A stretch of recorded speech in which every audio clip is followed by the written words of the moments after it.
Okay, I'm back in the shop, and today's project is going to be an awesome doggy dish holder. And once again, I'm going to use 1x4 camfered on the ends. It's some of the cheapest lumber you can buy out there actually, and 8-foot sections. So far I've only needed like 3 of these, and what I've done so far is I've cut all of these boards into 12-inch pieces. 7 for the front, 7 for the back, and 3 for each side. And as with all of these projects, we are making them easy and fast and fun. All I have is a Pegasus stand and the AI Works drill, a handsaw, some screws, and I did borrow some of my wife's dishes for the dog bowls.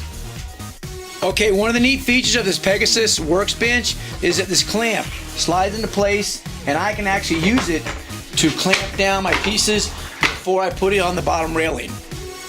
Okay, another neat feature about the bench is I can use the edge to square up the bottom so I know that it's true and square.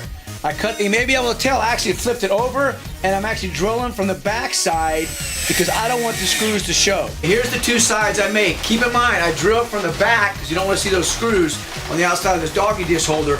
And I cut these boards 3/4 of an inch wider than the side here.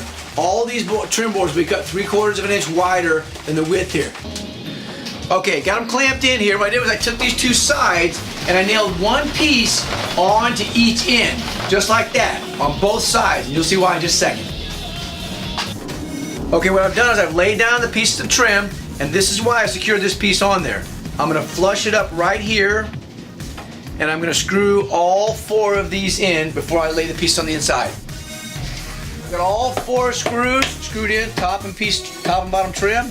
And remember, the curved side goes towards the front, because that's kind of the look we're looking for. Let's lay these in. And I'm gonna screw them in place.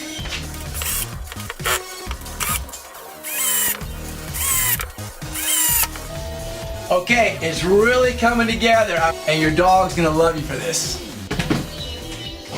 For your lid, just cut out a piece of plywood a little bit wider than the top of your trim. Take your bowls and mark them. Remember, you're going to be cutting on the inside of this line.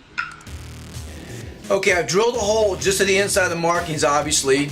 And if you have no power tools, you can always use what they call a hole saw. If not, borrow a jigsaw from somebody, or if you have a jigsaw, use it. But you can work your way around this whole board. Okay, another great thing to do is, if you don't have a hole saw or a jigsaw, or you don't want to do that, is like most doggy bowls are aluminum, so you can stick Velcro on the bottom of the bowl and Velcro on the top of the dog feeder, and literally just stick it right on top of the dog feeder like that, so you don't have to cut any holes at all if you don't want to. Okay, and there you have it. It's that easy. It's a doggy dish feeder. You put your food inside, you put your water bowl and your food bowl on top, and it's all in one place. Cut this piece of wood to hang over a little bit on the edge. This piece of wood can be custom made at any hardware retail store. Put a couple hinges on it.